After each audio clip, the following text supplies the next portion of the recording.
July 26, 1944, 14:35 hours, 3 kilometers southwest of St. Lo, Normandy.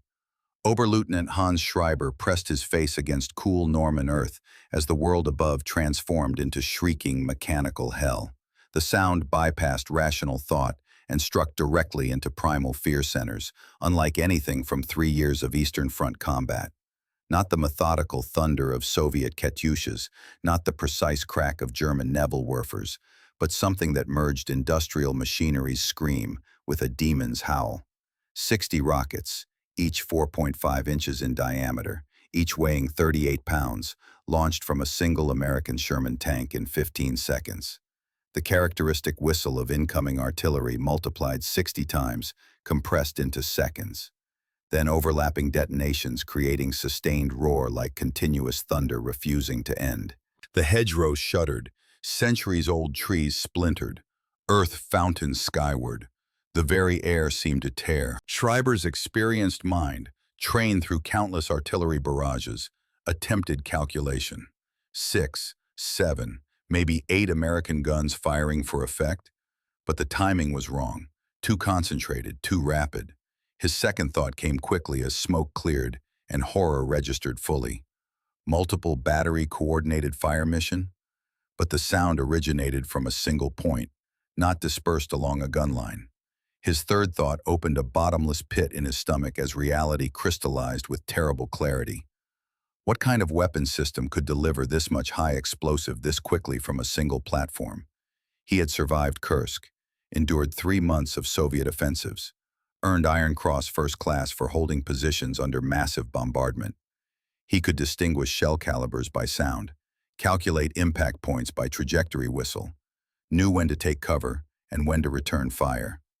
His survival depended on this expertise, this hard-won battlefield calculus that separated living veterans from dead recruits. But this sound, this impossible concentration of firepower, from what his training told him must be a mobile platform, violated every rule he knew.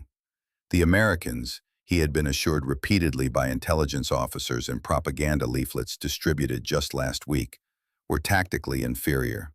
They depended on overwhelming numbers rather than skill, couldn't match German tactical excellence, lacked the warrior spirit forged in years of combat.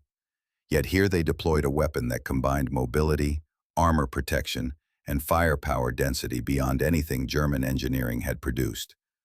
The contradiction between what he had been told and what his ears and eyes now reported created cognitive dissonance that momentarily paralyzed thought.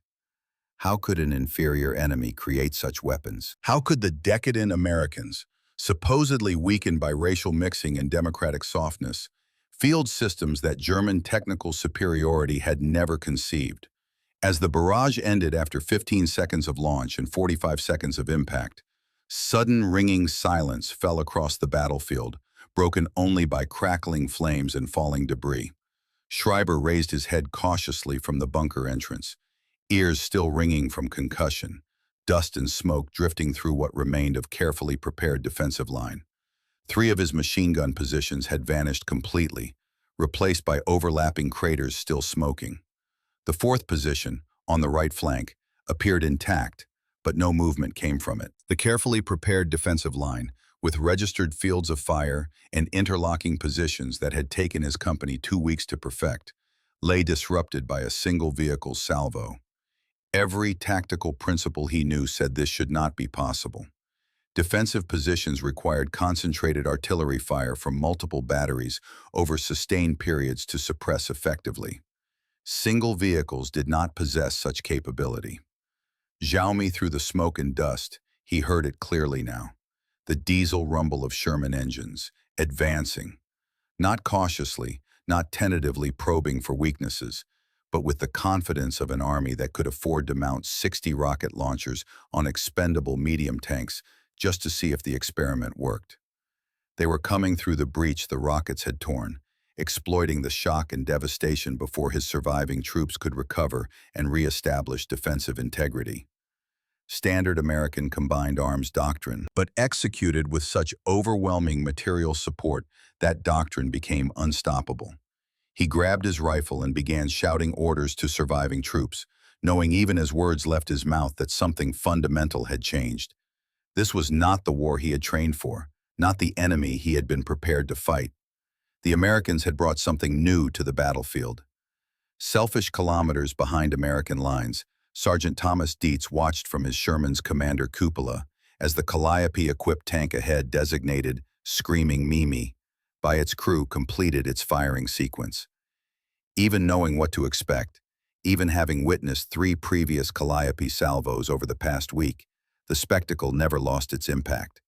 60 rockets launching in ripple sequence over 15 seconds, each trailing brilliant fire and thick white smoke, creating cascade of light and sound, visible and audible for miles.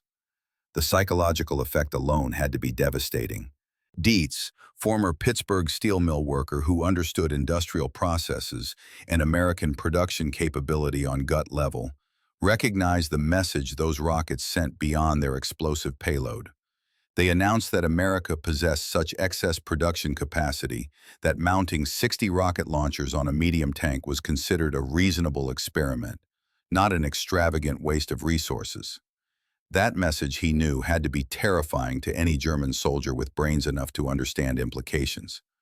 The launcher frame on Screaming Mimi sat atop the turret like some mad scientist's contraption. 60 tubes arranged in 4 horizontal rows of 15 each. The entire assembly weighed 1,200 pounds, enough to affect the tank's handling and raise its silhouette by several feet, making it more visible and vulnerable to German anti-tank guns. But when those tubes fired, when 64.5-inch rockets screamed downrange carrying 4.29 pounds of Composition B explosive each, the awkward appearance became irrelevant. Total salvo payload of 257 pounds of high explosive, delivered in 1 minute from launch to impact, created suppression effect equivalent to an artillery battery's sustained fire mission, but without the coordination delays, forward observer calls, or time lag that conventional artillery required. The tank commander identified target and fired directly, achieving artillery-level destruction with tank-level responsiveness. That tactical flexibility was worth every pound of added weight and every inch of increased profile. Dietz keyed his radio microphone, calling to his platoon. He scanned the smoke-obscured hedgerow ahead, looking for muzzle flashes or movement that might indicate active German defensive positions. The Calliope had done its job, torn apart the defensive line's integrity and shocked defenders into temporary paralysis. Now came the exploitation phase, tank infantry teams advancing through the breach before Germans recovered and re-established coherent defense.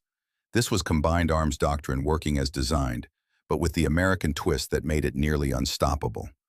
Overwhelming firepower support at every level, from strategic bombers down to rocket-equipped tanks at company level.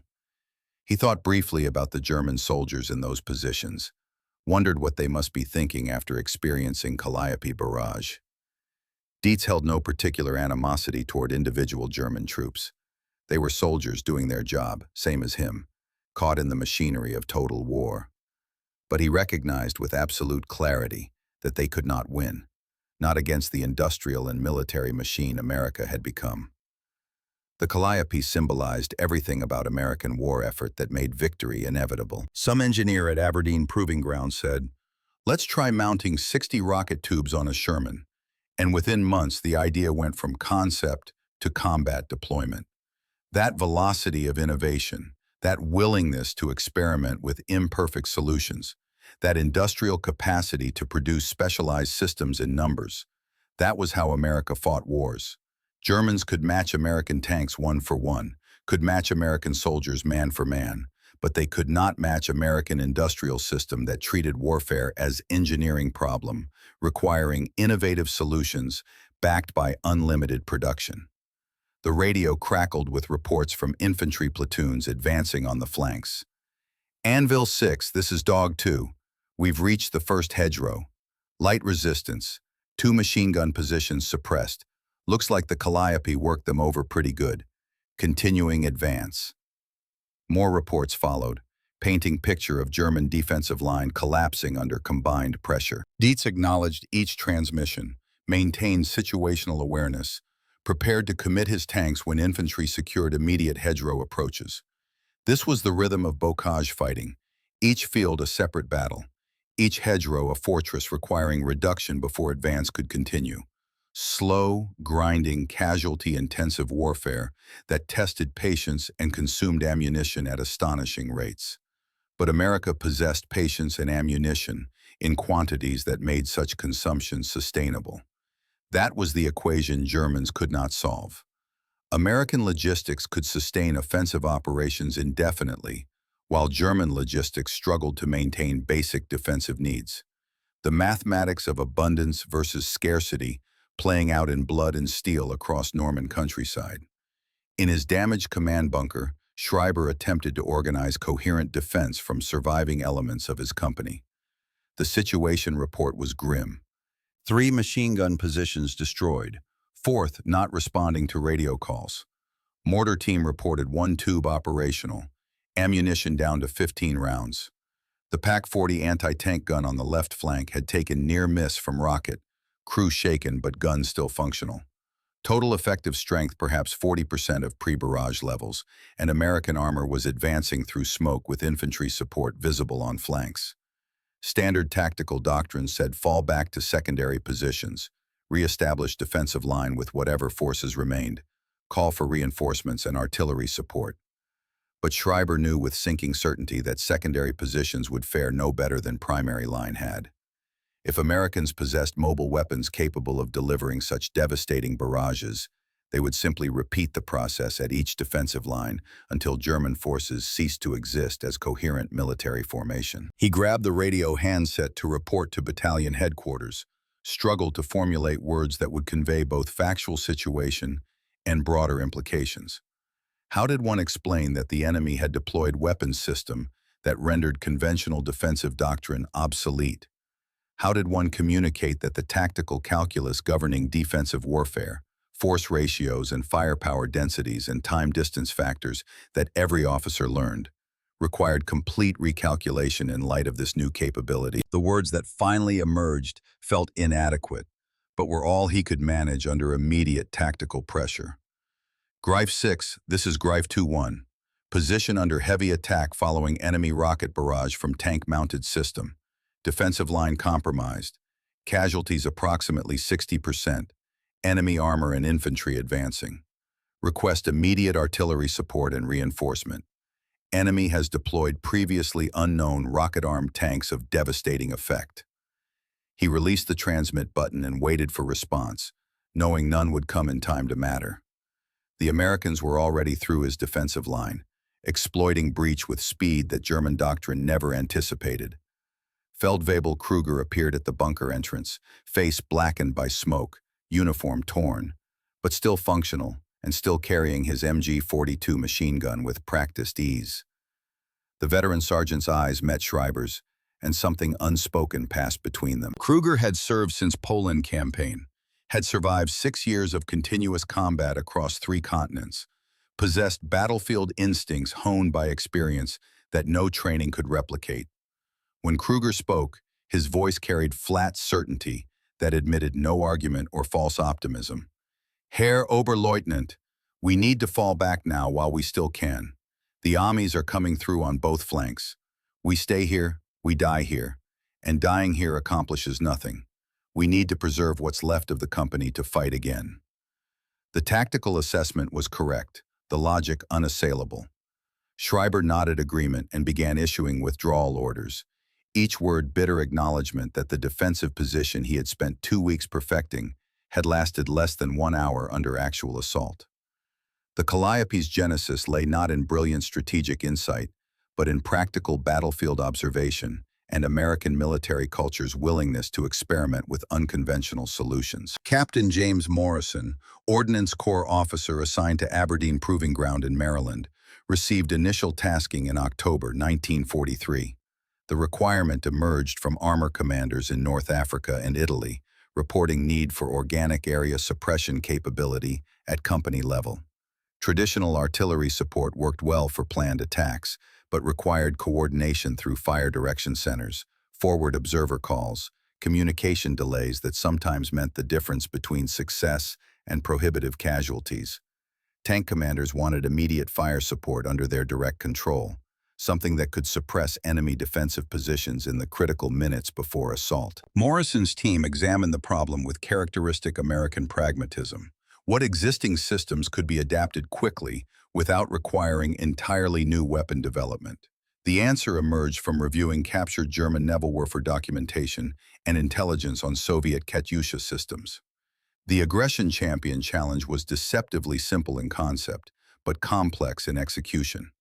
Mount multiple rocket tubes on existing tank chassis without compromising primary armament or mobility. The solution required balancing multiple competing factors, including weight distribution, center of gravity, crew safety, ammunition storage, firing sequence control, and structural integrity under recoil forces from 60 simultaneous launches.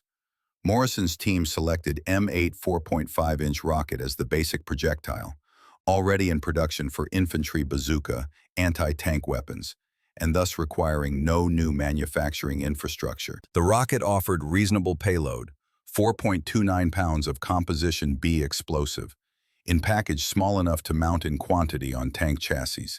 60 tubes seemed optimal balance between firepower density and practical weight limitations. Any fewer tubes provided insufficient shock effect.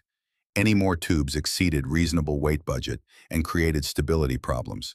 60 tubes arranged in 4 horizontal rows of 15 tubes each became the design standard. The launcher frame, designated T-34, attached to Sherman turret top via mount that allowed rotation with turret and independent elevation.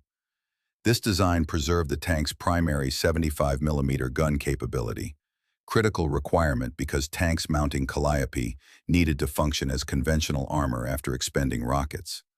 The entire launcher assembly weighed 1,200 pounds, significant but manageable for Sherman's suspension system. Fire control system utilized electrical firing circuit, allowing tank commander to trigger launch sequence from inside turret. Ripple fire mode launched all 60 tubes in 15 seconds, creating maximum shock effect. Selective fire mode allowed launching smaller salvos to conserve ammunition for multiple engagements. The launcher frame could be jettisoned in combat if damaged, or if crew needed to fight as conventional tank without extra weight and profile. This jettison capability addressed crew concerns about mounting large, vulnerable structure atop turret that might attract enemy fire or impede movement in close terrain. From concept to first prototype required 4 months. Remarkably rapid development cycle, reflecting Aberdeen Proving Ground's efficiency and American industrial systems responsiveness. By February 1944, first operational T-34 Calliope completed trials and received approval for limited production and combat evaluation. By June, 27 Calliope-equipped Shermans deployed to Normandy with 2nd Armored Division and 743rd Tank Battalion. This 10-month cycle from initial concept to combat deployment exemplified American military's ability to identify tactical needs, develop solutions, and field systems with velocity that German or Soviet equivalents could not match. German comparable weapon projects typically required years from conception to fielding, if they reached production at all. Soviet system emphasized standardization and mass production of proven designs, rather than rapid experimentation with specialized variants. Only American system combined industrial capacity with organizational flexibility to quickly develop and deploy experimental weapons. Accepting risk that some experiments would fail because overall innovation velocity compensated for individual failures. Seizing forest combat employment occurred during Italian campaign in April 1944. The reports that filtered back to Aberdeen were mixed, but generally positive regarding tactical effectiveness. Calliope demonstrated devastating effect on area targets, particularly against prepared defensive positions in urban terrain, where concentrated firepower could suppress multiple strongpoints simultaneously. Psychological impact exceeded physical damage in many cases. Italian campaign reports noted enemy troops often abandoned positions after experiencing Calliope barrage, even when actual casualties were relatively light. The visual and auditory spectacle of 60 rockets launching created impression of overwhelming firepower that broke defensive morale as effectively as explosive charges destroyed physical structures. However, early reports also identified significant vulnerabilities. The launcher frame made tanks taller and more visible, easier targets for German anti-tank guns. The exposed rocket tubes were fragile, easily damaged by small arms fire or shell fragments. Accuracy at maximum range of 4,200 yards was poor, with rockets scattering across beaten zones several hundred yards wide. Despite these limitations, tactical consensus supported continued deployment and production expansion. The weapon worked not as precision instrument, but as battlefield sledgehammer, ideal tool for specific tactical problems. Suppressing prepared defensive positions before infantry assault, saturating hedgerow lines to disrupt German defensive networks, providing immediate fire support without artillery coordination delays. These missions suited Calliope's capabilities perfectly.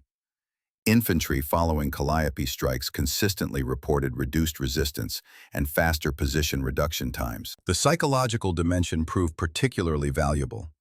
German troops who experienced Calliope attack often overestimated American firepower capabilities, assuming multiple rocket systems when only single tank had fired. This perception magnified deterrent effect, causing some German units to withdraw from positions rather than face additional bombardment.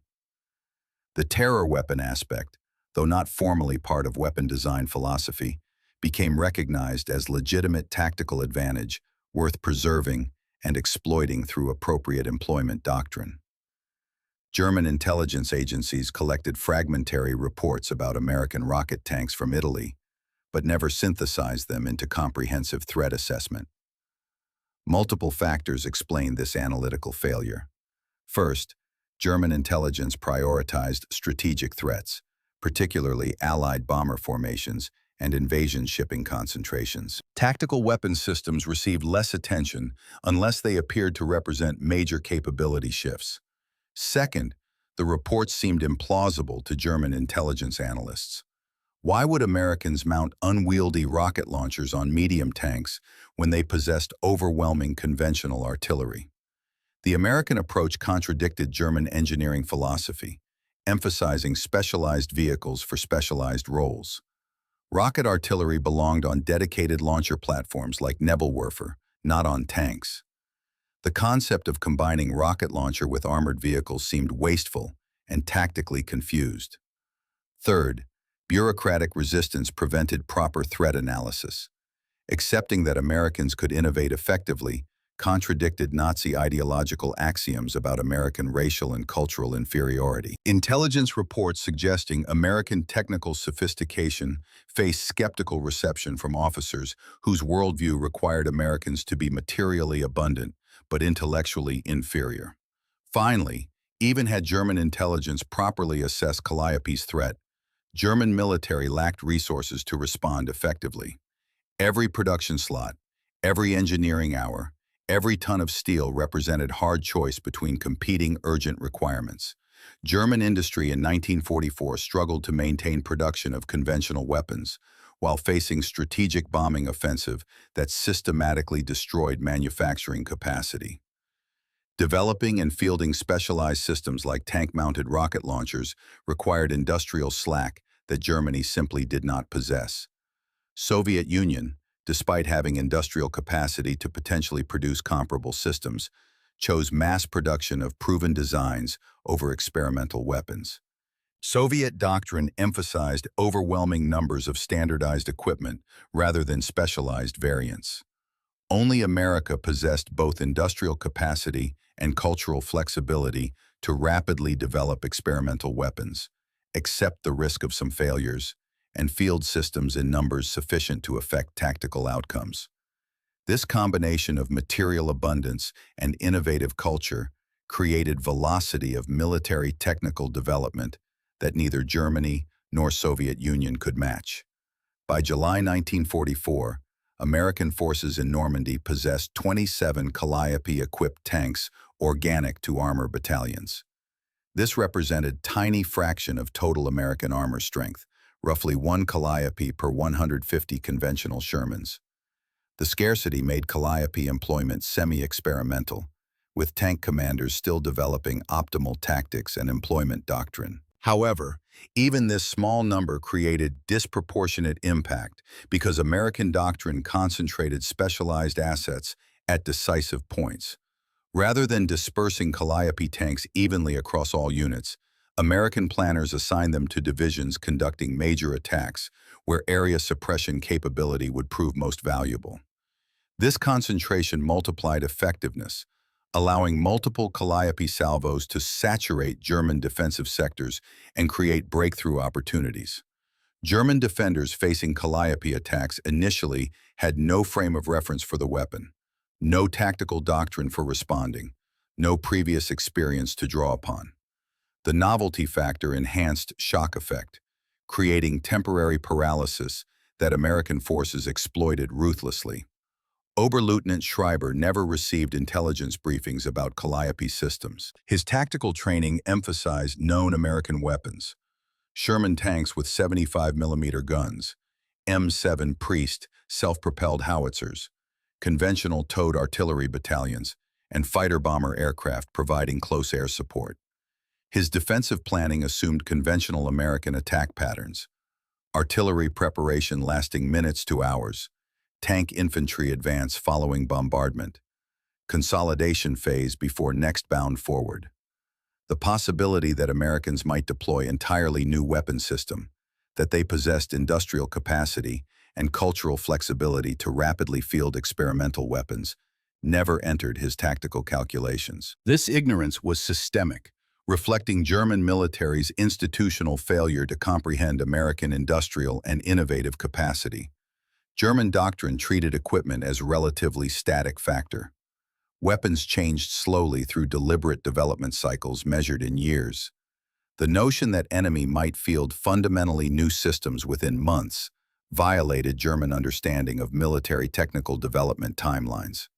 The evening of July 25th, day before his position faced Calliope attack, Schreiber received fragmentary reports from neighboring battalion.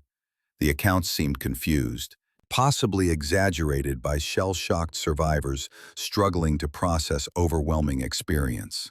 Strange American tanks with tubes mounted on top, rockets by dozens, saturating defensive positions.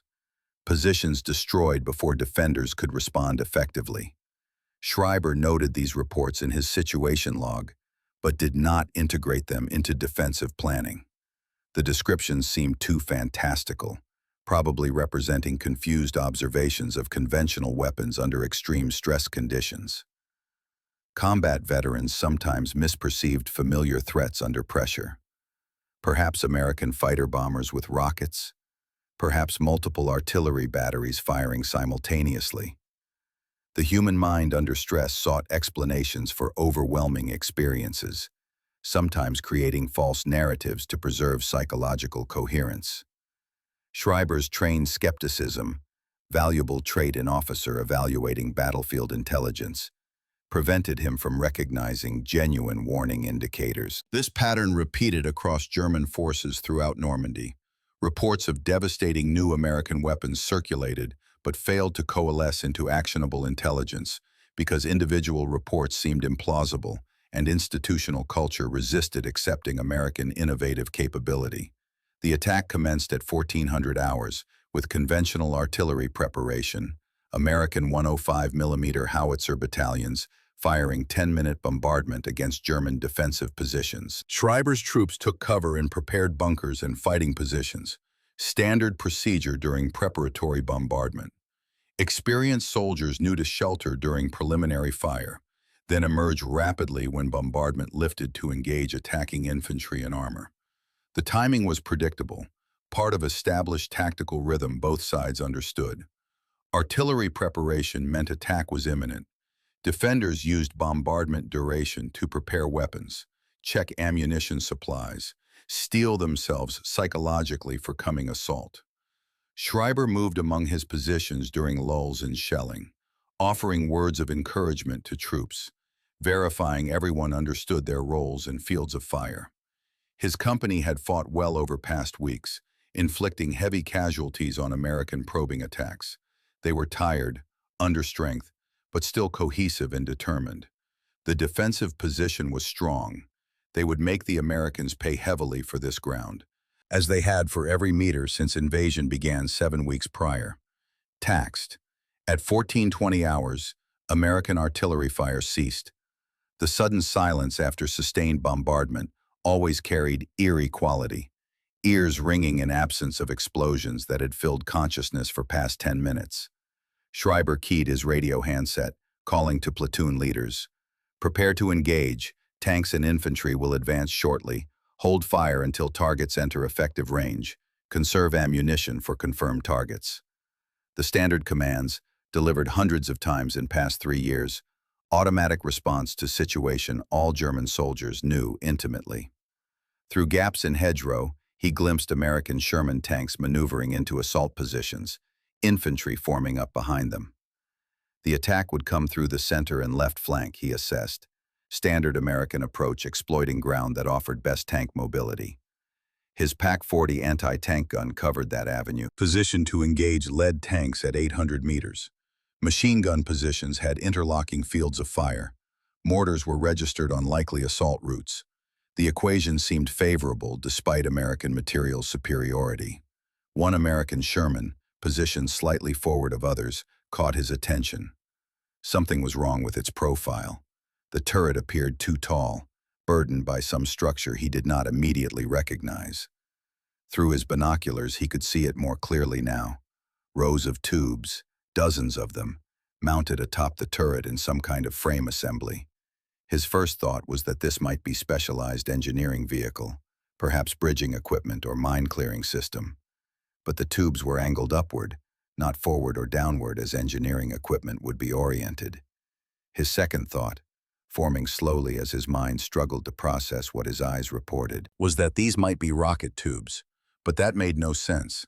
Why mount rocket launchers on a tank? Rockets belonged on dedicated artillery platforms like the German Nebelwerfer. Mounting them on tanks seemed tactically confused, compromising the tank's mobility and survivability without clear advantage. Before he could process this observation further, before he could call warning to his troops or revise defensive plans, the tubes flashed with light and smoke. The sound struck like physical blow, bypassing ears and resonating directly in chest cavity. 60 rockets igniting nearly simultaneously created acoustic phenomenon unlike conventional artillery. Not discrete explosions, but merged roar, mechanical shriek layered over sustained thunder. The visual effect was equally stunning. 60 trails of fire and smoke arcing toward his positions, creating impression of meteor swarm falling from clear afternoon sky. His tactical mind, still attempting to function despite overwhelming sensory assault, began automatic calculations. Time from flash to impact would be approximately 7 seconds, given range and rocket velocity. 7 seconds to take cover, to warn troops, to prepare for impact. But even as he shouted warning into radio handset, even as he dove for bunker entrance, part of his mind registered terrible understanding. 60 rockets from single vehicle delivering firepower equivalent to multiple artillery batteries. This was not conventional weapon. This was something new, something his training had not prepared him to face, something that violated fundamental assumptions about battlefield firepower distribution. Impact. The world became noise and violence. Earth heaved beneath him. Bunker timbers creaked under blast overpressure. Dirt and debris cascaded through entrance. The explosions overlapped, creating sustained detonation rather than discrete impacts. Pressure waves from multiple, near-simultaneous blasts reinforced each other, exceeding individual explosion effects. The hedgerow that formed backbone of defensive position shredded under concentration of high explosive, centuries-old trees splintering like matchsticks. His machine gun position on left flank vanished in overlapping fireballs. The carefully constructed bunker there, reinforced with logs and sandbags, collapsed inward, crushed by multiple direct hits. Center position suffered similar fate. One moment, a functional fighting position housing 3 soldiers and MG-42 machine gun. Next moment, a smoking crater containing only scattered equipment fragments and unidentifiable remains. Right flank position, further from impact center, survived structurally, but took near miss that collapsed one wall and buried crew under debris. 15 seconds from first tube ignition to final impact. 60 rockets delivered over beaten zone approximately 100 yards wide by 150 yards deep. 257 pounds of high explosive saturating his defensive line in 1 minute of sustained detonation. Schreiber lay pressed against bunker floor, arms wrapped overhead in instinctive protection, mind struggling to process what had just occurred. His combat experience encompassed 3 years of nearly continuous fighting. He had endured Soviet artillery barrages lasting hours, had survived air attacks by Sturmovix and Yaks, had fought in Stalingrad and Kursk, where violence reached scales almost beyond human comprehension. But this was qualitatively different. This was not superior numbers or better tactics. This was categorical innovation, new type of weapon system that combined mobility, armor protection, and concentrated firepower in ways German doctrine never anticipated. And if Americans deployed such systems casually, mounting them on ordinary medium tanks, what did that reveal about their industrial capacity and innovative capability? The barrage ended as suddenly as it began. Silence, broken only by crackling flames and settling debris. Schreiber forced himself upright, legs unsteady, ears ringing so intensely that external sounds seemed muted and distant. He staggered to bunker entrance, looked out at what remained of his defensive line. Smoke and dust obscured details, but general picture was clear.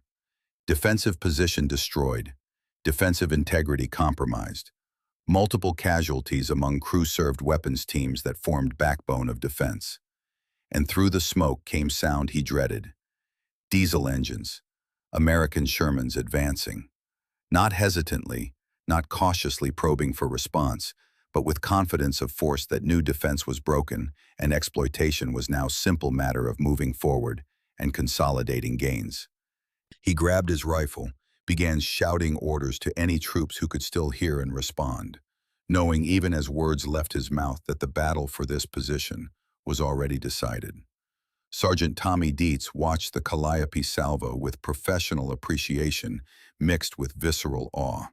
He had witnessed 3 previous Calliope attacks over past week, but spectacle never became routine.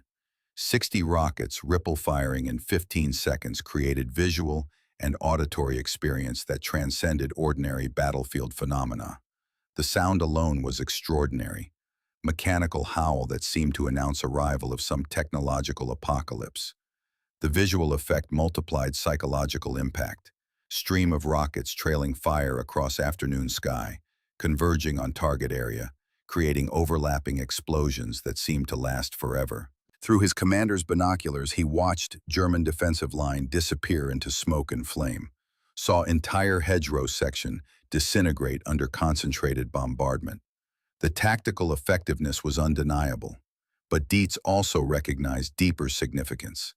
This weapon represented everything about American way of war that made victory inevitable, regardless of German tactical skill or fighting determination. The Calliope announced that America possessed such industrial abundance that mounting 60 rocket launcher on medium tank was considered reasonable experiment, not extravagant waste of scarce resources. It demonstrated American willingness to innovate rapidly, to field experimental systems without endless testing and refinement, to accept imperfect solutions that solved immediate tactical problems. It showed American combined arms doctrine working at every level. Strategic bombers attacked infrastructure. Conventional artillery prepared battlefields. Specialized weapons like Calliope suppressed specific targets. Fighter bombers provided on-call close support, all coordinated to overwhelm defenses through synchronized application of every available capability.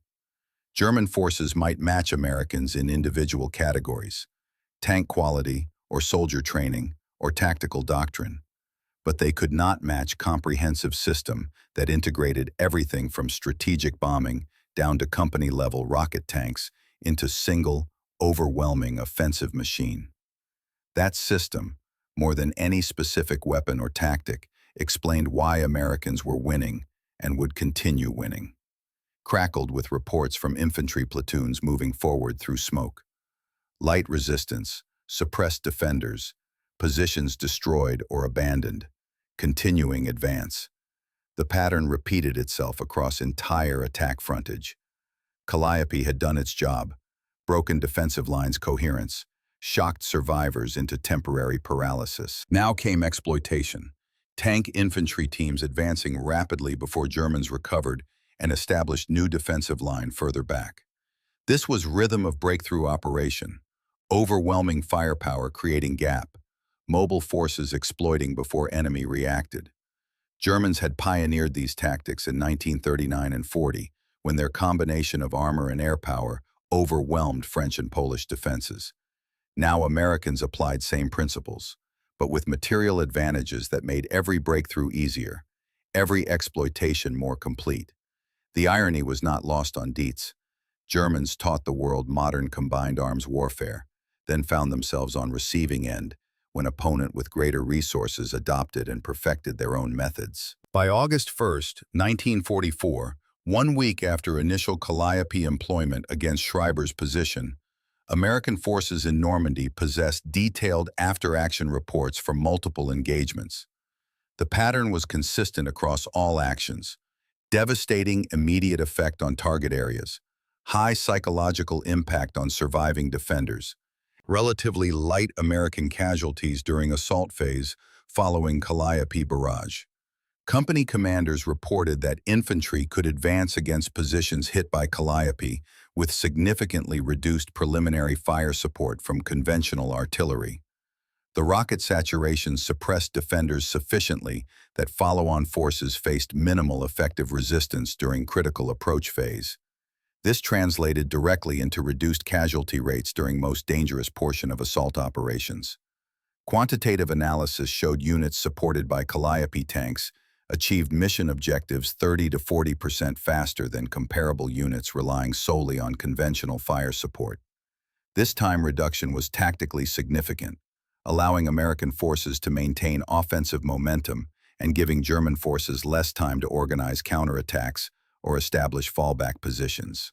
Sluggish capacity became key factor in Calliope's expanding role. American industrial system in 1944 produced approximately 88,000 tanks and self-propelled guns of all types.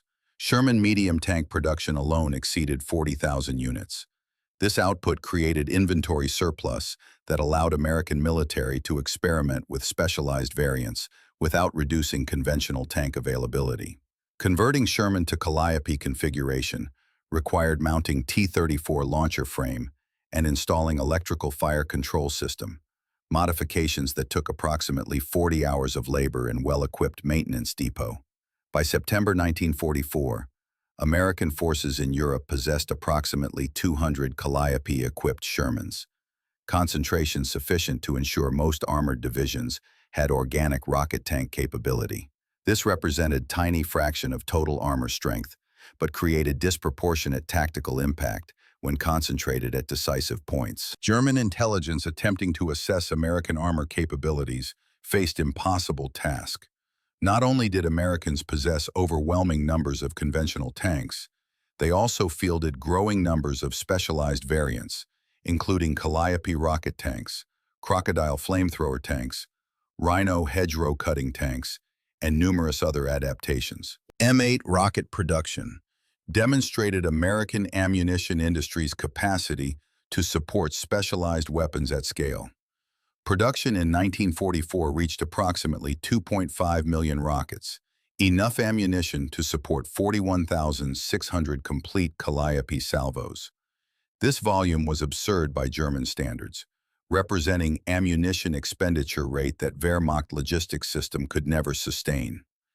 Each Calliope salvo consumed 60 rockets, roughly 257 pounds of high explosive delivered in 1 minute. American ammunition production supported this consumption casually, with millions of rockets flowing to European theater monthly. German ammunition production struggled to maintain basic infantry and artillery needs while facing strategic bombing offensive that systematically destroyed factories and transportation infrastructure. The disparity was stark. Americans could afford to fire 60 rockets from single tank in 15 seconds, reload, and fire again, while German soldiers received instructions to conserve rifle ammunition and artillery batteries operated under strict shell rationing.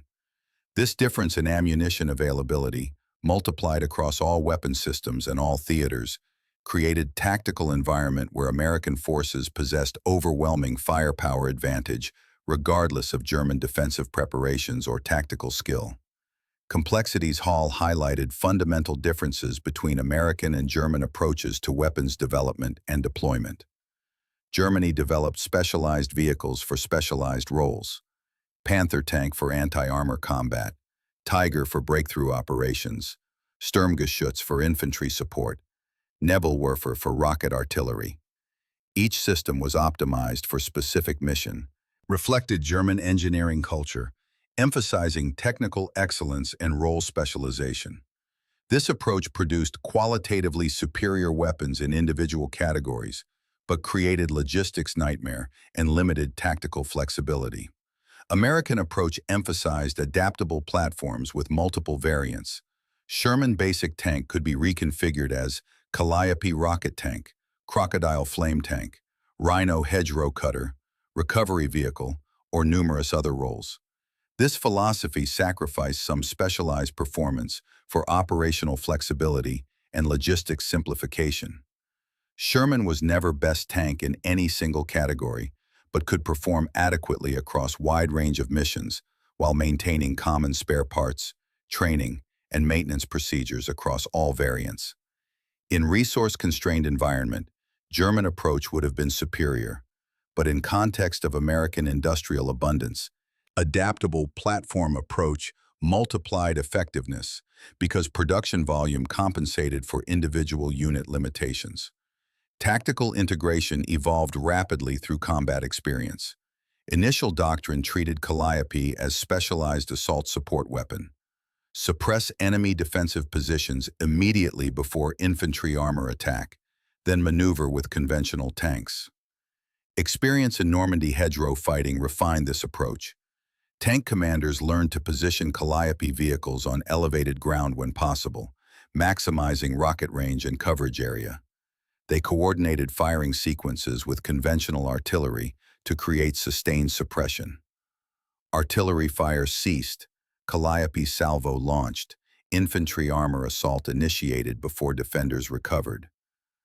Some units developed technique of firing single salvo from Calliope to identify defensive positions through return fire, then targeting those positions with conventional artillery or airstrikes for destruction. This combined reconnaissance and suppression mission demonstrated weapon flexibility beyond original design parameters. The jettison capability proved valuable in several engagements where Calliope tanks had to fight as conventional armor after expending rockets. Crews reported that launcher frame release mechanism worked reliably under combat conditions, allowing tank to shed specialized equipment and continue fighting normally. JEF electromagnetic response was limited by institutional constraints and resource scarcity. Doctrine emphasized destroying specialized vehicles first to eliminate their unique capabilities. Sensible approach that required identifying Calliopes before they fired, but Calliope's appearance as conventional Sherman until launch moment made preemptive targeting nearly impossible. By the time German anti-tank gunners recognized the distinctive launcher frame, Calliope had usually already fired its salvo and accomplished its mission. Some German commanders attempted to position anti-tank guns to engage suspected Calliope firing positions, but American tactics of displacing after firing frustrated these efforts. The fundamental problem was systemic. German forces lacked resources to counter every specialized American weapon.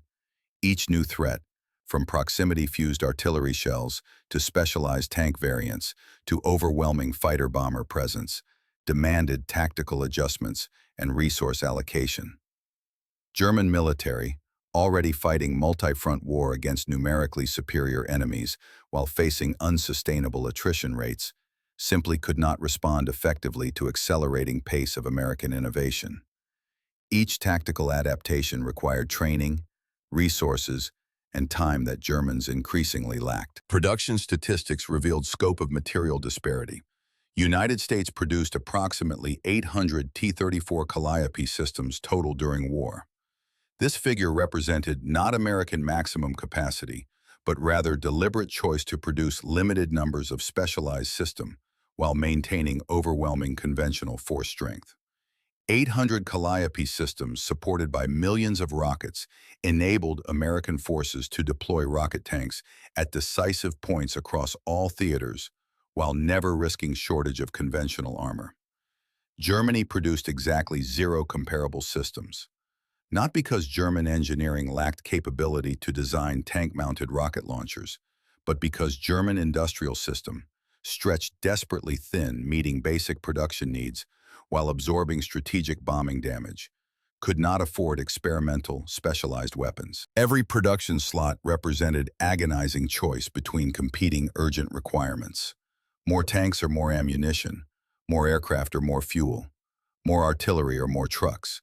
In such environment, specialized weapons with limited tactical applications could not receive priority regardless of potential effectiveness. American industrial system faced no such constraints. Excess capacity allowed experimentation with dozens of specialized systems, accepting that some would prove unsuccessful because overall innovation velocity compensated for individual failures.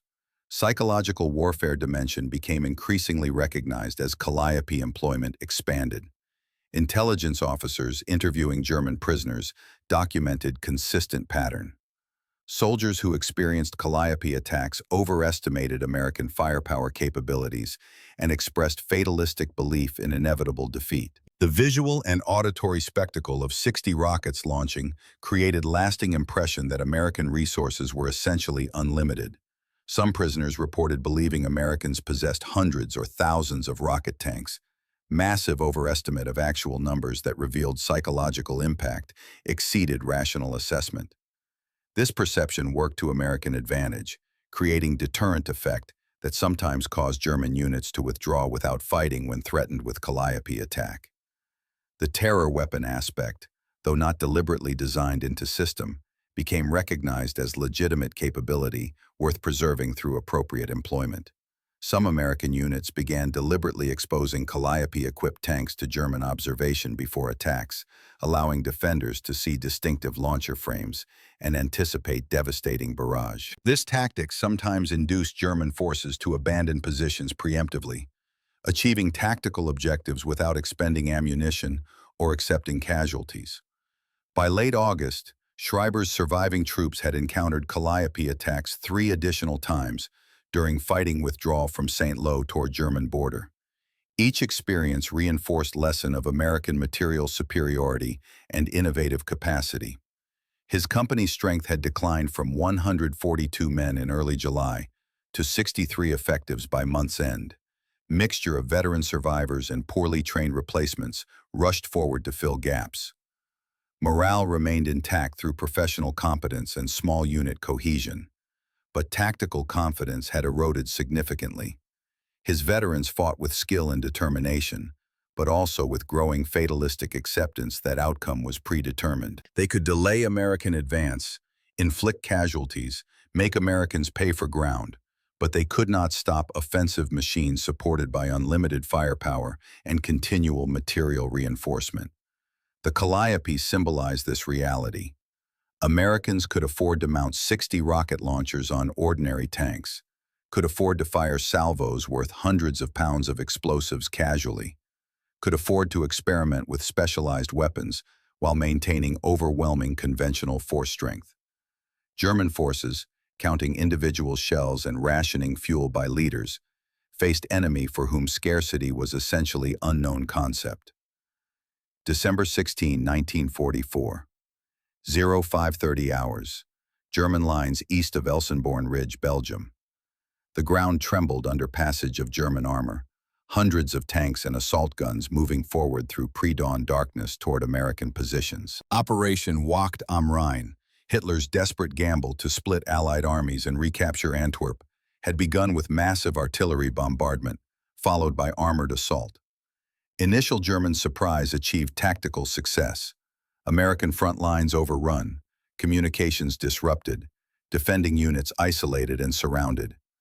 For a brief moment, German propaganda could celebrate, quote, and proclaim imminent victory. But this offensive represented Germany's last strategic reserve, final accumulation of armor, ammunition, and fuel that Wehrmacht could scrape together from all theaters. Everything committed to single, desperate throw of dice, all-or-nothing gamble that victory could still be achieved through operational brilliance, despite overwhelming material disadvantage. Within 72 hours, the gamble's failure became apparent, as American forces demonstrated not just material superiority, but organizational resilience that German planning had fatally underestimated. American response to Ardennes' offensive demonstrated logistical capability and organizational flexibility that German military culture could not match. Within hours of German attack, massive forces began redeploying toward breakthrough sector. Patton's Third Army pivoted 90 degrees from eastward advance to northward counterattack, moving entire army of multiple divisions over inadequate road network in winter conditions, accomplishing redeployment German staff officers considered impossible. Eisenhower committed strategic reserves without hesitation, demonstrating confidence in material abundance that allowed rapid commitment of forces without fear of being unable to reconstitute reserves afterward. American logistics system, stretched thin but never broken, maintained supply flow to surrounded units at Bastogne through airdrops and eventually ground convoy. The contrast with German situation was stark. Wehrmacht possessed slight numerical advantage at initial breakthrough point, but lacked logistical depth to sustain offensive beyond first few days. German fuel situation was critical from operation start, with panzer divisions assigned objectives beyond their organic fuel capacity, required to capture American fuel stocks to continue advance, desperate expedient that symbolized Germany's resource exhaustion. Calliope-equipped tanks participated in defensive operations around Bastogne perimeter and Elsenborn Ridge. The tactical situation reversed Calliope's usual employment pattern. Rather than supporting offensive assaults, rocket tanks provided defensive fire support against German attacks. This defensive employment proved highly effective, potentially more so than offensive use. German assault formations, advancing across open ground toward American positions, presented ideal targets for area saturation weapons. Calliope salvos caught German infantry companies in tactical formation, 60 rockets saturating assault front and disrupting unit cohesion before attackers closed with defensive lines. The concentrated firepower broke up German attacks repeatedly, forcing survivors to take cover and reorganize, while American conventional weapons engaged with machine guns, mortars, and artillery. Multiple after-action reports from Bastogne describe German assaults disintegrating under Calliope fire, with attacking forces suffering heavy casualties and losing momentum before reaching American positions. The psychological effect was magnified in defensive context. Attacking troops, already under stress from advancing under fire, experienced Calliope barrage as an apocalyptic event that shattered unit cohesion and individual will to continue. Physical effects in defensive employment exceeded offensive use in some respects. Attacking troops caught in open ground by 60 rocket salvo lacked cover available to defenders in prepared positions. The beaten zone created by Calliope salvo, approximately 100 yards wide by 150 yards deep, could cover entire company frontage during assault. German doctrine emphasized combined arms assaults with infantry advancing behind armor, exactly the type of formation vulnerable to area saturation weapons.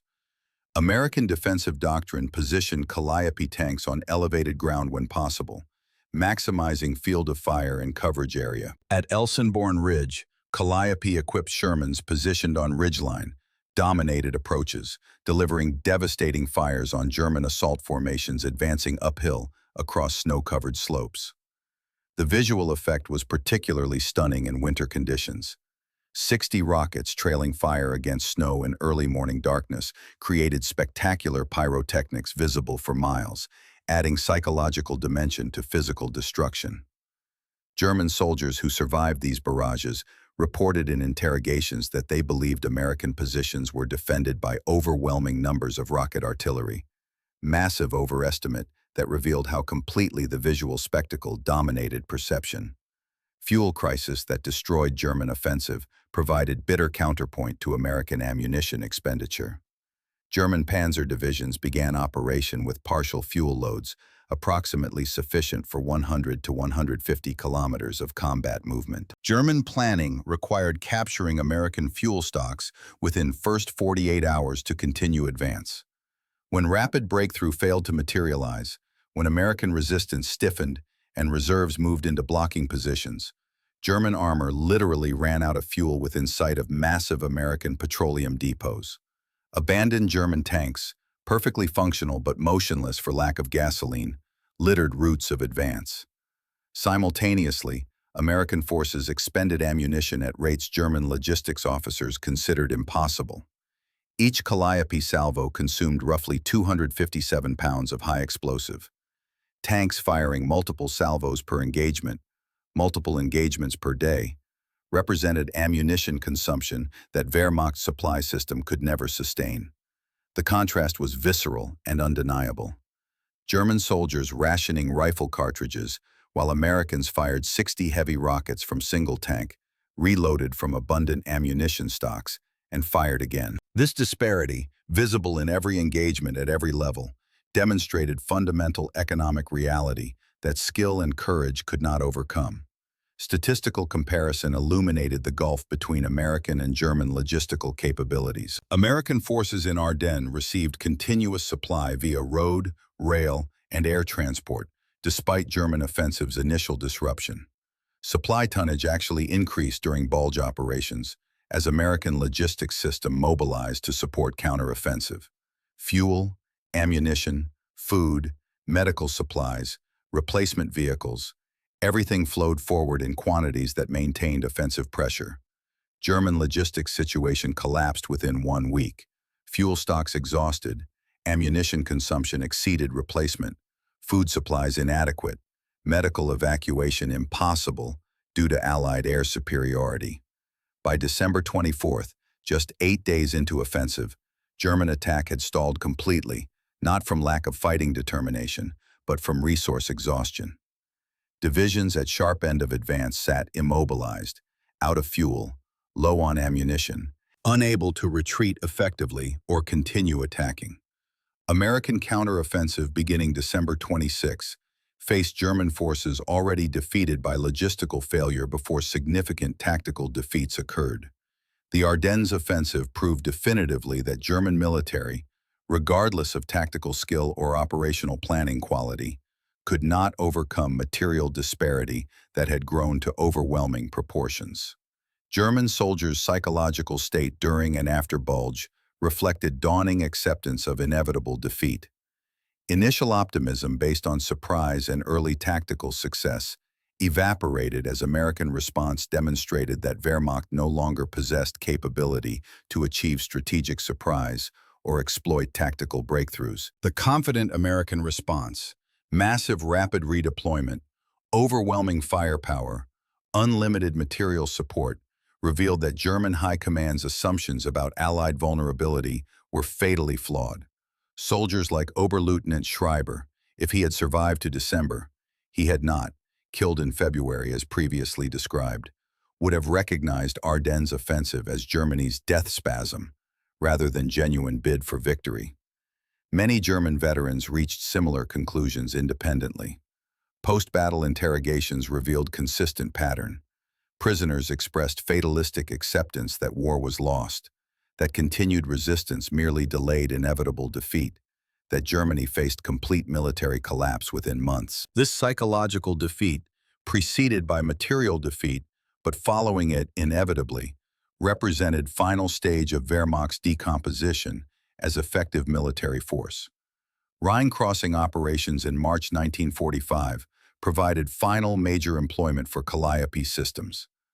American assault across Rhine represented culmination of 8 months of sustained offensive operations from Normandy to German border.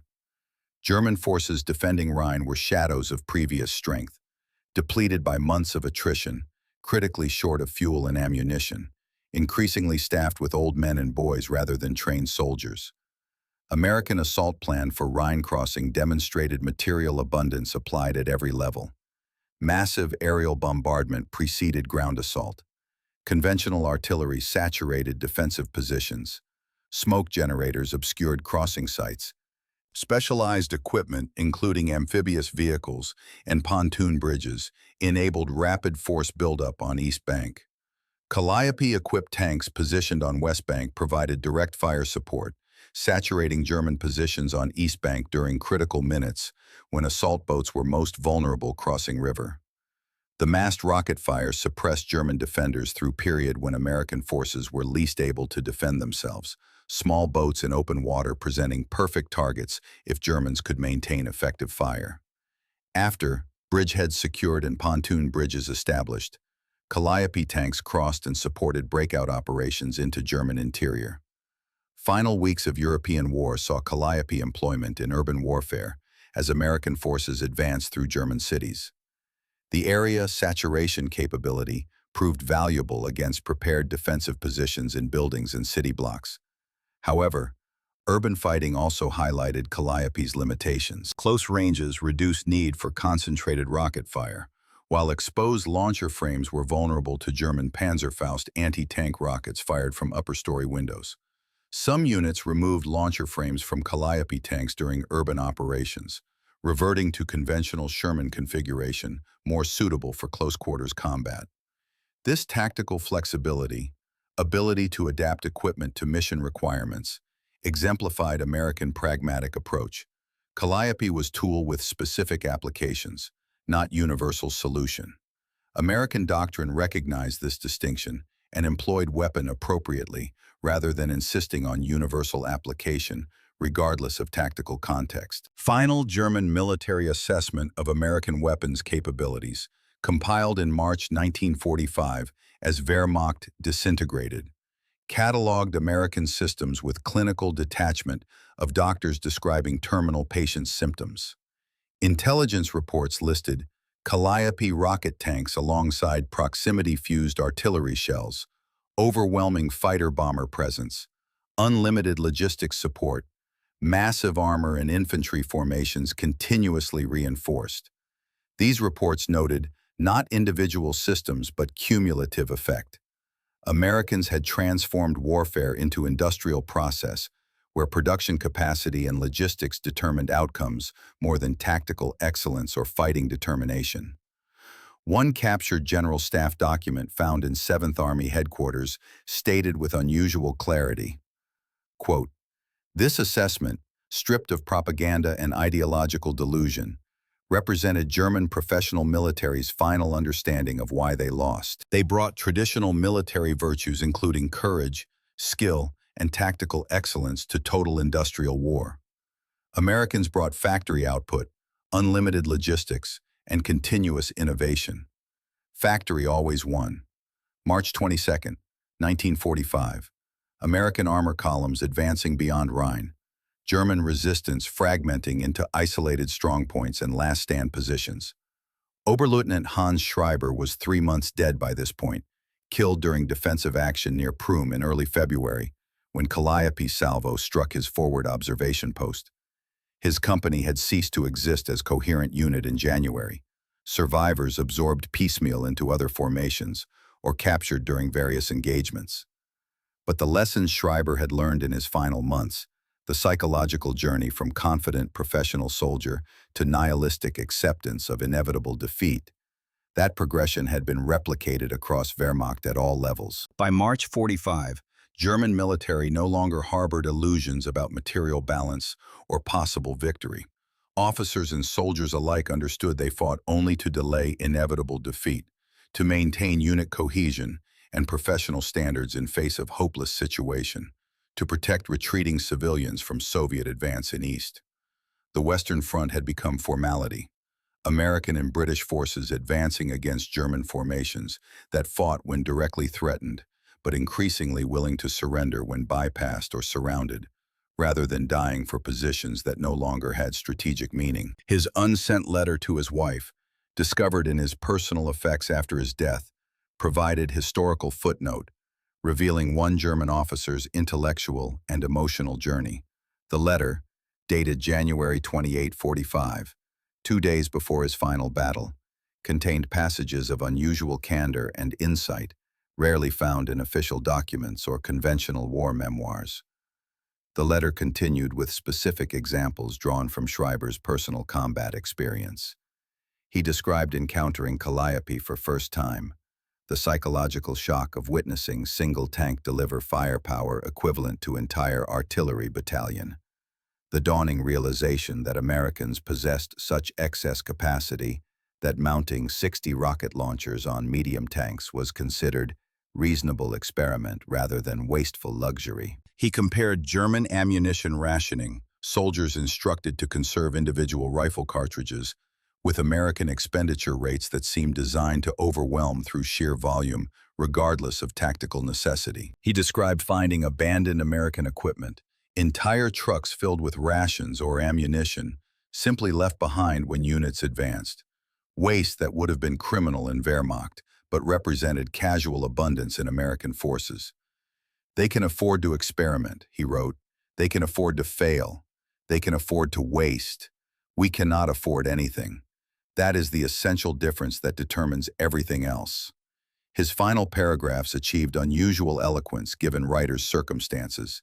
Exhausted officer in failing army, writing by candlelight in frozen bunker. The letter ended with personal expressions of love and hope that his children would live in a better world, though he expressed doubt he would survive to see that world himself. His doubt proved accurate.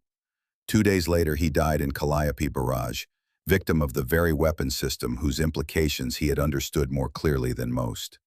Tommy Dietz survived war, returned to Pittsburgh in July 45, resumed work in steel mills that had produced materials for Sherman tanks and Calliope systems. His war experiences faded gradually into memory, sharp edges softening with time and distance. But certain images remained vivid decades later. The sound of 60 rockets launching, the visual spectacle of salvo arcing across afternoon sky, the devastation visible after smoke cleared. In 1967, when oral historian interviewed him for War Memoir Project, Dietz reflected on Calliope's significance with perspective impossible during actual combat. That thing looked ridiculous first time I saw it. Some engineer at Aberdeen had welded 60 rocket tubes onto tank turret. Looked like someone's crazy backyard experiment. But when those rockets fired, when you saw what 60 hits in 15 seconds did to German positions, you understood. It wasn't about the weapon itself. It was about what the weapon represented. We could afford to try weird ideas. We could afford to experiment. We could afford to waste resources on projects that might not work because our industrial base was so deep that failures didn't matter. He continued with observation that historians later quoted frequently in analyses of American industrial warfare. Germans couldn't afford to fail. Every bullet counted. Every tank mattered.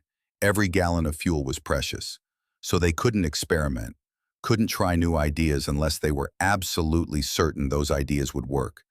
But you can't innovate without taking risks, without accepting that some experiments fail.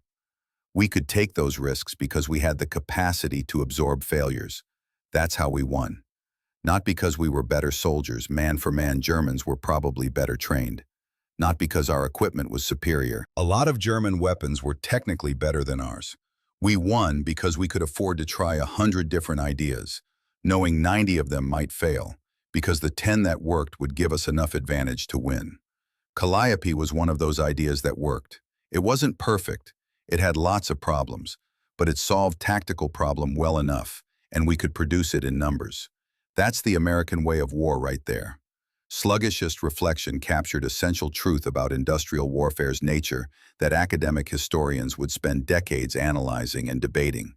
The transformation of warfare from tactical art to industrial process, from contest of military skill to competition of economic systems, represented fundamental shift in how wars were fought and won.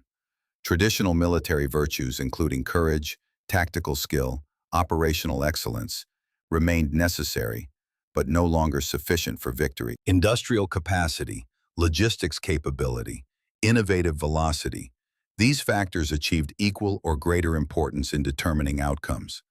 Nations that adapted to this new reality, that organized entire societies for total industrial war, held decisive advantages over nations that clung to traditional military paradigms.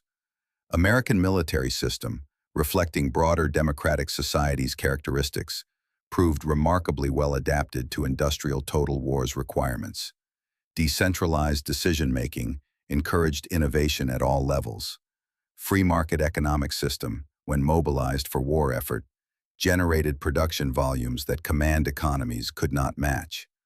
Cultural emphasis on practical problem-solving over theoretical perfection created environment where experiments like Calliope could move rapidly from concept to combat deployment. German military system, despite tactical excellence and professional competence at individual and small unit levels, proved poorly adapted to industrial total war's demands.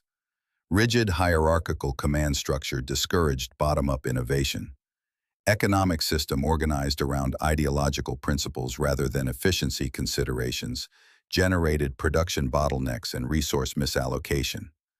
Cultural emphasis on technical perfection and specialized solutions created weapons that were qualitatively superior in individual categories, but difficult to produce in adequate quantities and impossible to maintain in field conditions. The combination of tactical excellence with strategic incompetence, of superior individual weapons with inadequate logistics, of professional military culture with ideologically driven leadership, doomed German war effort once conflict became total industrial war rather than limited continental campaign.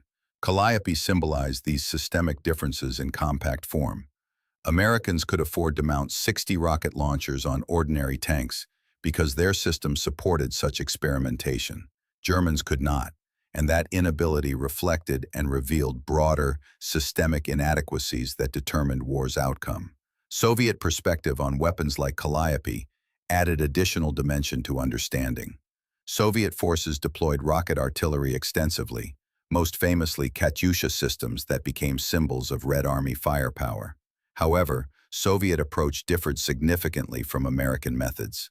Soviet rocket artillery was organized into dedicated guard mortar units under centralized control, deployed en masse for devastating barrages at decisive points.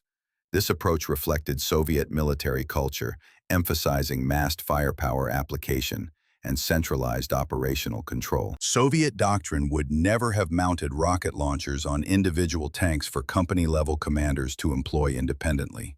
Such decentralization contradicted Soviet command philosophy and seemed wasteful of specialized equipment.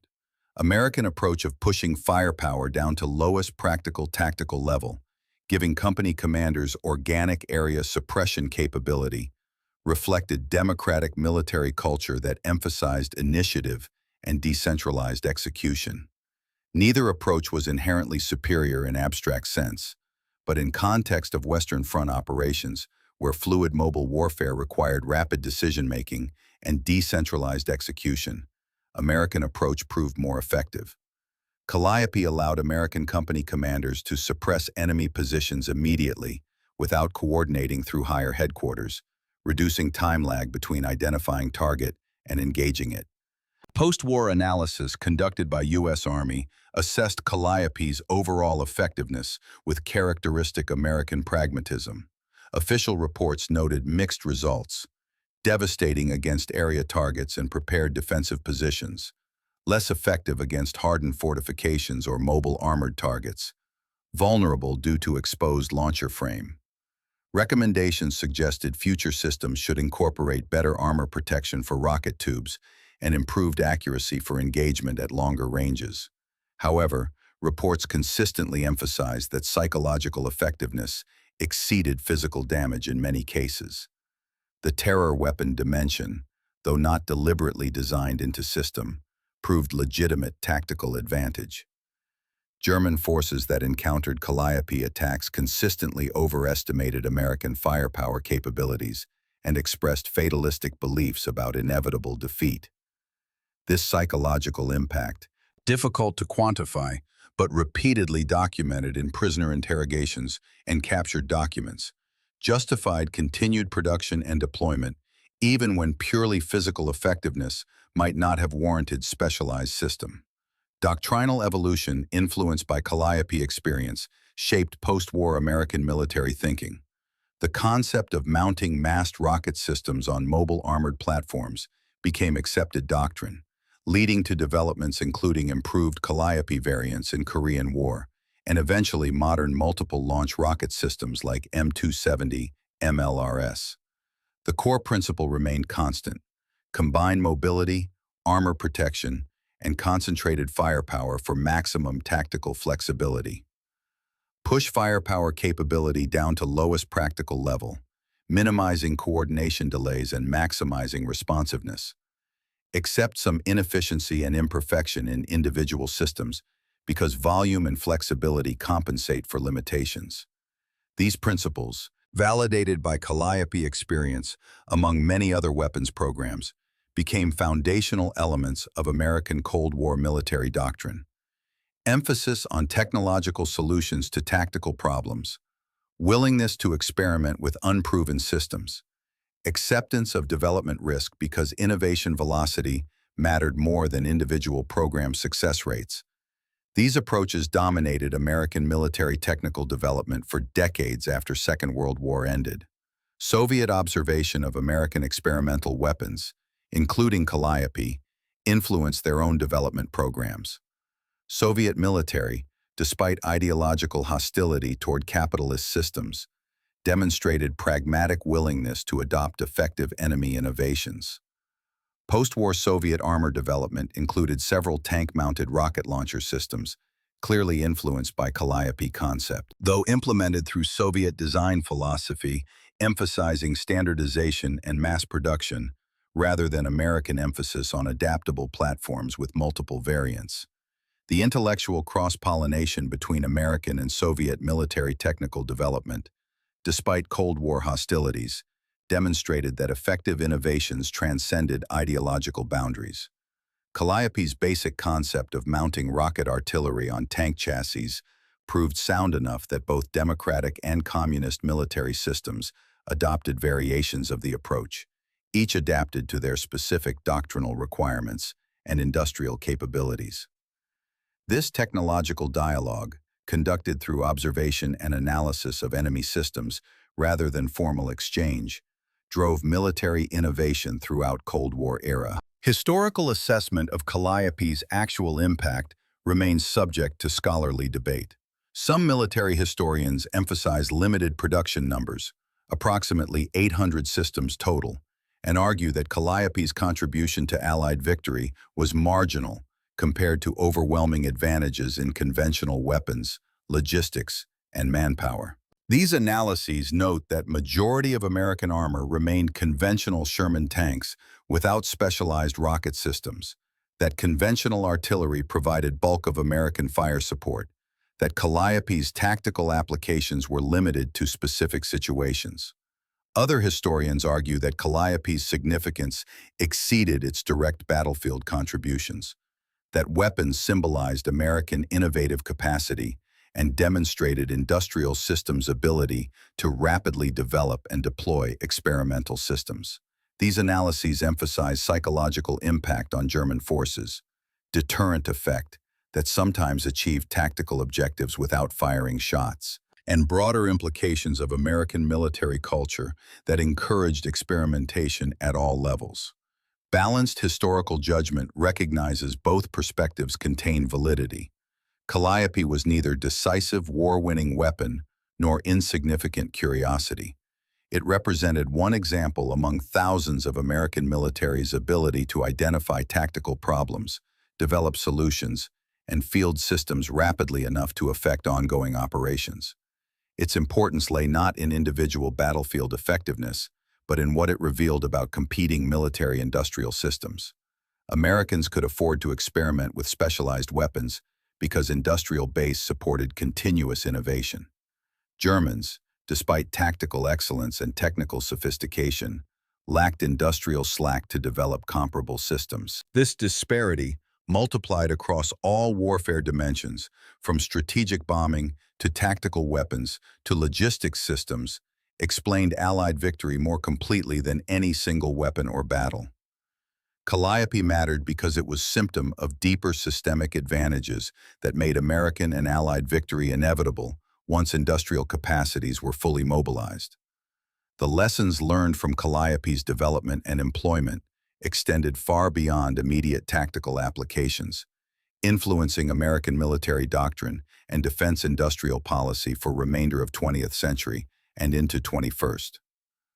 The weapon's rapid development cycle, 10 months from initial concept to combat deployment, became model for future quick reaction programs designed to field solutions to emerging tactical problems without waiting for perfect systems. During Vietnam War, similar philosophy produced weapons including Claymore mines, various helicopter gunship configurations, and specialized ammunition types developed in response to jungle warfare requirements. The organizational culture that enabled Calliope's rapid fielding, accepting development risk and imperfect solutions in exchange for speed, became institutionalized in American military procurement, despite occasional failures and scandals. The underlying logic remains sound. In dynamic combat environments, adequate solution fielded quickly provides more value than perfect solution delivered after war ends. Factions. Industrial warfare paradigm, established during Second World War, validated by weapons like Calliope among countless others, dominated Cold War strategic thinking.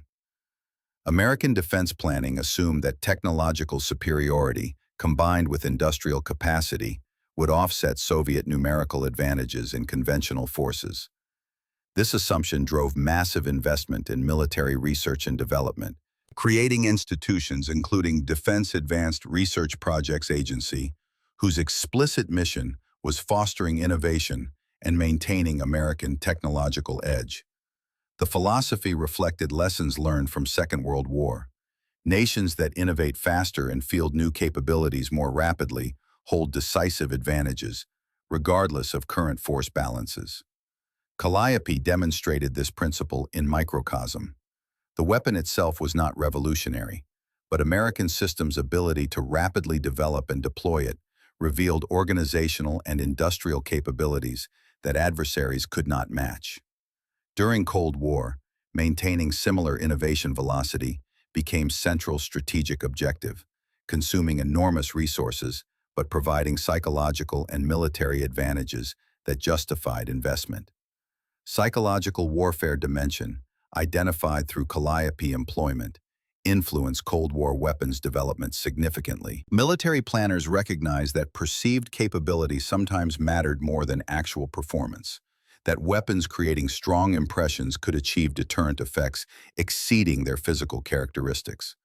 This understanding drove development of systems explicitly designed for psychological impact, including massive strategic bombers, submarine-launched ballistic missiles, and various precision-guided weapons demonstrated publicly to influence adversary calculations.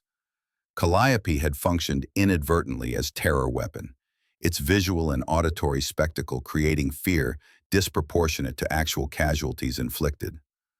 Cold War weapons designers incorporated similar psychological factors deliberately, creating systems that announced American technological sophistication and industrial capacity as clearly as their actual military capabilities. The 60 rockets launching from Sherman tank in 1944 sent message about American power that Cold War missile systems and strategic bombers echoed decades later. German military learning from defeat shaped post-war West German defense policy and Bundeswehr doctrine in fundamental ways. Surviving Wehrmacht officers who joined Bundeswehr in 1950s brought hard-won understanding of American military effectiveness and industrial capacity. Their influence ensured that West German Cold War doctrine emphasized NATO integration and acceptance that European defense required American material backing. The lessons officers like Schreiber learned through bitter experience, that tactical excellence alone could not overcome overwhelming material disparity, became foundational assumptions in Bundeswehr training and doctrine. West German military culture retained emphasis on tactical proficiency and professional competence, but abandoned illusions about ability to fight independently against numerically and materially superior adversaries. This pragmatic acceptance of limitations, learned through defeat, made Bundeswehr more effective NATO partner than Wehrmacht had been as independent force, because doctrine aligned with realistic assessment of capabilities rather than ideologically driven assumptions about superiority. Technological evolution from crude Second World War rocket systems to modern precision-guided munitions illustrates 6 decades of continuous refinement while maintaining core concepts. Calliope fired unguided rockets with significant dispersion at maximum range, suitable for area targets but lacking precision. Modern MLRS fires GPS-guided rockets accurate to within meters at ranges exceeding 50 kilometers, capable of engaging point targets with minimal collateral damage. The technological progression involved improvements in propulsion, guidance, warhead design, and fire control systems. However, fundamental concept remained constant: mobile platform carrying multiple rockets for rapid saturation of target areas. Calliope established paradigm that subsequent systems refined rather than replaced. This pattern of evolutionary improvement on proven concepts characterizes much of military technical development, where revolutionary innovations are rarer than incremental enhancements of existing successful designs. Calliope's conceptual soundness ensured its basic approach remained relevant through decades of technological advancement. Broader implications about democratic systems' advantages in total war, suggested by Calliope's development history, became subject of extensive scholarly analysis and political debate.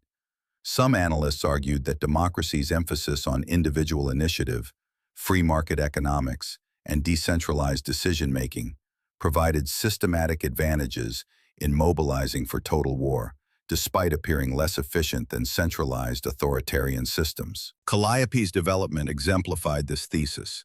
Idea originated from practical battlefield observations, received rapid approval through relatively decentralized procurement system, moved quickly through development and production without extensive bureaucratic delays. Authoritarian systems might have rejected the concept as contradicting established doctrine, or delayed implementation through centralized review processes, or failed to field it in adequate numbers due to rigid production planning. Democratic military culture, reflecting broader societal characteristics, proved more adaptable and innovative when facing total war's demands. This argument became politically significant during Cold War, supporting claims that free societies possessed fundamental advantages over communist systems in protracted conflicts. Counter-arguments noted that Soviet Union also demonstrated remarkable capacity for military innovation and massive production when necessary, that Soviet rocket artillery, including Katyusha systems, proved highly effective, that attributing Allied victory solely to democratic advantages oversimplified complex historical reality. These analyses emphasize that Soviet command economy produced tanks, artillery, and aircraft in quantities matching or exceeding American output, that Soviet tactical doctrine evolved effectively through combat experience, that totalitarian control enabled total mobilization of society for war effort without democratic constraints. The debate remained unresolved in academic terms but carried practical implications. American defense policy throughout Cold War reflected assumptions about democratic systems' advantages, investing heavily in maintaining technological edge and innovation velocity, rather than matching Soviet force numbers directly. Whether these assumptions were completely accurate mattered less than their influence on actual policy decisions and resource allocation. Economic analysis of Calliope program provided insights into costs and benefits of specialized weapons. Total program cost, including research, development, production, and ammunition, approximated $50 million in 1940s currency, equivalent to several billion in modern terms. This represented modest expenditure in context of overall American war spending, but significant investment for specialized system produced in limited numbers. Cost-effectiveness analysis weighed these expenses against tactical benefits, including reduced casualties during assaults, faster achievement of tactical objectives, and psychological effects on enemy forces. Quantifying such benefits proved difficult, but consensus among military analysts held that specialized weapons, providing even marginal tactical advantages, justified their costs when produced by nation with industrial capacity to absorb development expenses. The calculation differed fundamentally for resource-constrained militaries, where every dollar spent on specialized system represented dollar unavailable for conventional forces. American economic position allowed simultaneous investment in conventional and specialized capabilities, enabling experimentation without compromising basic force structure. Sluggish cultural dimensions of military innovation, illuminated by comparing American and German approaches, exemplified in Calliope versus absence of German equivalent, influenced post-war thinking about organizational effectiveness. Business management theorists drew parallels between military innovation processes and corporate research and development, arguing that organizational cultures encouraging experimentation and accepting failure as learning opportunity generated more innovation than cultures demanding perfection and punishing failures. American military's willingness to field imperfect systems like Calliope, accepting limitations in exchange for rapid availability, reflected broader cultural characteristics including pragmatism and tolerance for ambiguity. German military culture's emphasis on technical excellence in specialized solutions, while producing some superior individual weapons, limited overall innovation velocity because perfection requirements extended development timelines and reduced willingness to experiment with unproven concepts. These cultural factors, operating alongside material and industrial considerations, helped explain differential innovation rates between competing military systems. Legend's long-term legacy of Calliope and similar weapons manifested in continuing American emphasis on technological solutions to tactical problems and willingness to experiment with novel systems. This approach generated numerous successes, including precision-guided munitions, stealth aircraft, and advanced information systems that provided American forces with significant advantages in late 20th and early 21st century conflicts. However, same approach also produced expensive failures, including various canceled weapons programs that consumed billions without fielding effective systems. The willingness to accept such failures as cost of maintaining innovation velocity represented conscious strategic choice.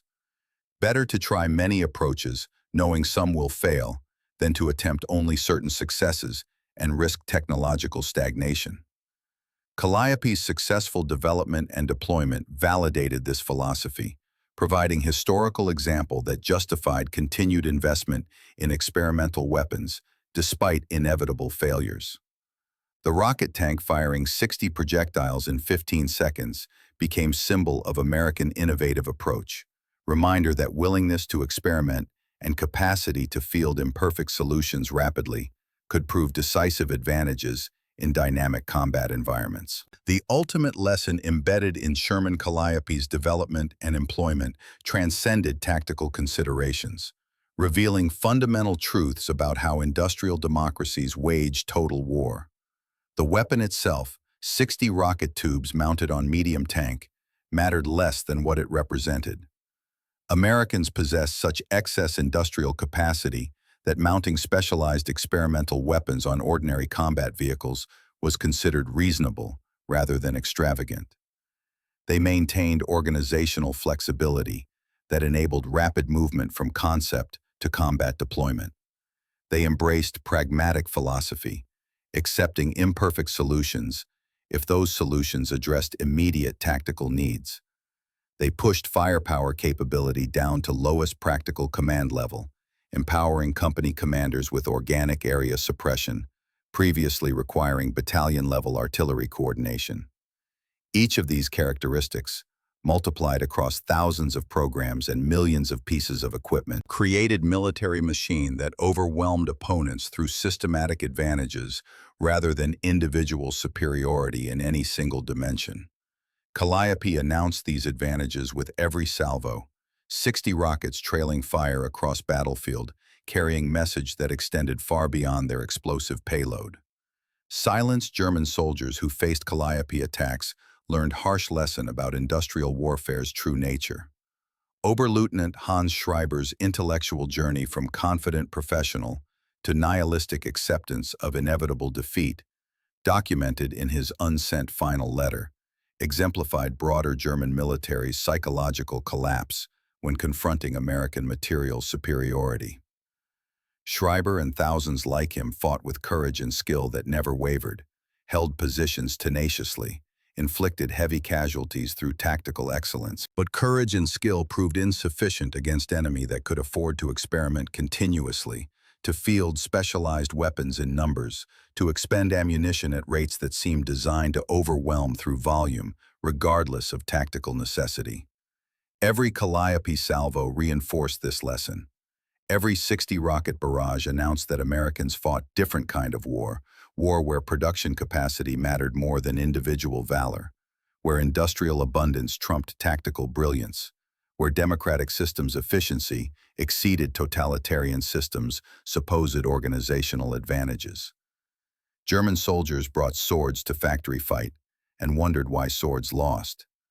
The contrast between American abundance and German scarcity, visible in every engagement at every level, determined war's outcome more completely than any battle or campaign.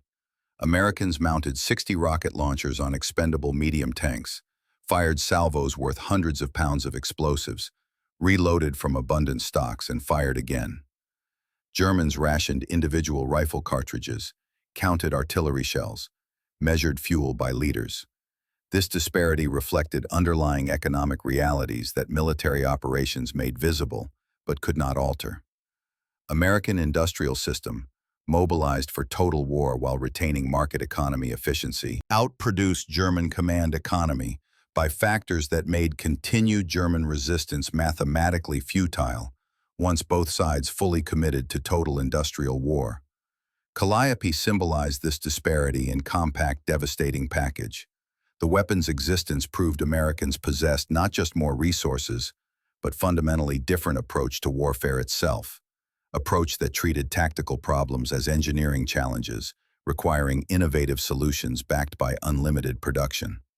German approach, emphasizing perfection and specialization within resource constraints, could not compete with American philosophy of adequate solutions, fielded in overwhelming numbers. They measured courage, while we measured production. This phrase, emerging from various German accounts including Schreiber's letter, captured essential truth about why Germany lost Second World War. Wehrmacht measured military effectiveness through traditional metrics, including soldier quality, tactical doctrine, weapons performance, operational excellence. These measurements showed German military performing admirably, often superior to opponents in individual categories. But Americans measured different factors: production volume, logistics capacity, innovation velocity, ammunition expenditure rates. American measurements revealed overwhelming advantages in dimensions German military culture did not fully recognize as decisive until too late. The tragedy from German perspective was that their traditional military virtues, real and substantial, became irrelevant when opponent transformed warfare into industrial process. Calliope's 60 rockets, each one representing industrial capacity and innovative thinking German system could not match, announced this transformation with devastating clarity every time they launched. The factory beat the fortress. German defensive doctrine, refined over centuries and proven through countless battles, emphasized prepared positions, interlocking fields of fire, engineering excellence. This doctrine worked against conventionally armed enemies with limited firepower, held true through First World War and initial Second World War campaigns. But Calliope and weapons like it rendered doctrine obsolete by delivering concentrated firepower that suppressed defensive networks faster than defenders could respond. The carefully engineered position, product of professional expertise and hard labor, became death trap when saturated by 60 rockets in 15 seconds. No amount of tactical skill or defensive preparation could counter such weapons when enemy possessed them in numbers and ammunition to sustain their use. Factories' output transformed into mobile rocket platforms and millions of rounds of ammunition, overwhelmed fortress every time. This pattern repeated across all warfare dimensions. German tactical solutions systematically defeated by American material abundance applied through innovative weapons and overwhelming logistics. The innovation multiplier effect, whereby American advantage in raw production was multiplied by faster innovation velocity, proved decisive in ways pure production statistics alone could not explain. Americans not only built more of everything, they also innovated faster, experimented more freely, accepted imperfect solutions more readily, learned through combat more effectively. Calliope exemplified this multiplier. The weapon emerged from practical battlefield observation, moved through development in months rather than years, reached combat while still imperfect, achieved tactical success despite limitations, influenced future developments through lessons learned. German system could not replicate this velocity. German weapons development emphasized perfection, specialized solutions, extended testing, formal approval processes.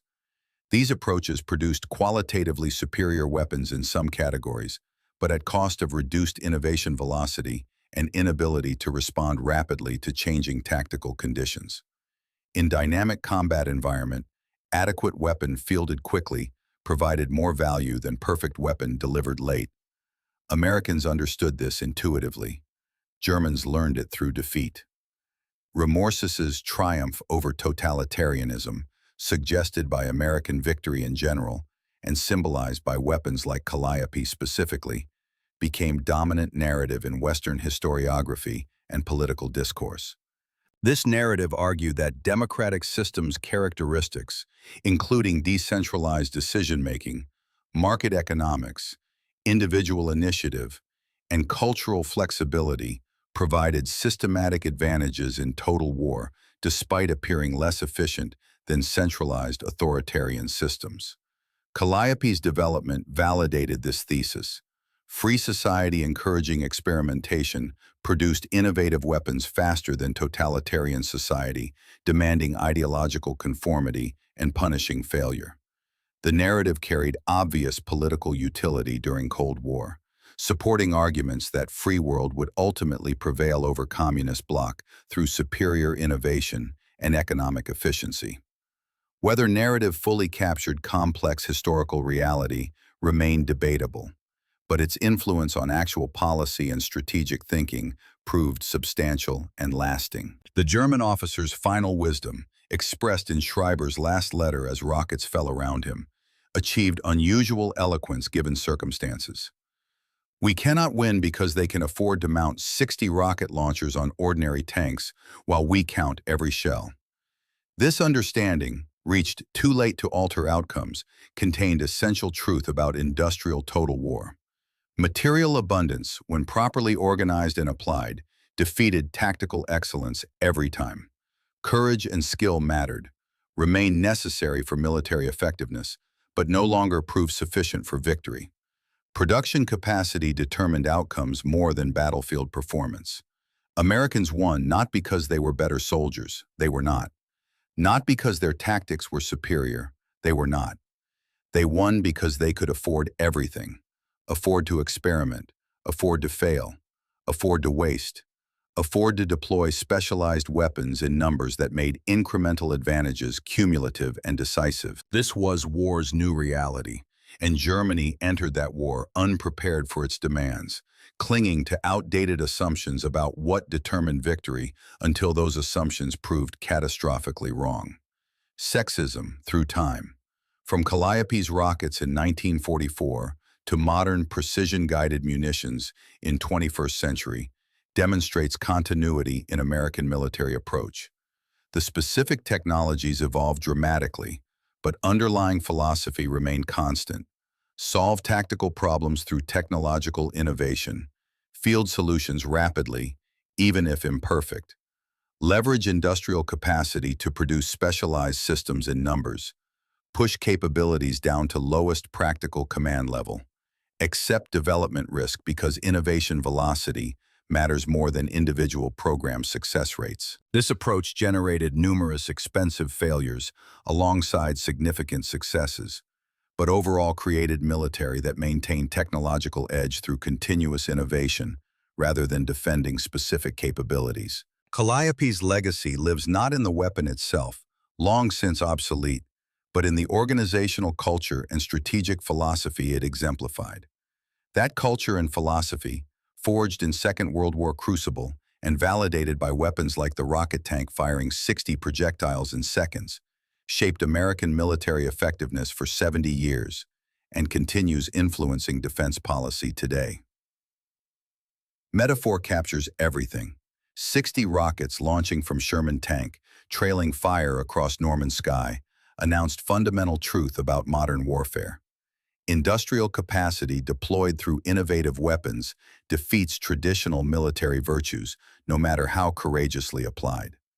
This truth, brutal and undeniable, explained not just Calliope's tactical success, but Allied strategic victory. Americans brought factory to battlefield, organized entire industrial economy to produce weapons and ammunition in quantities that seemed designed to overwhelm through volume alone, innovated continuously to multiply advantages, deployed everything from strategic bombers to company-level rocket tanks as integrated system that permitted no effective response.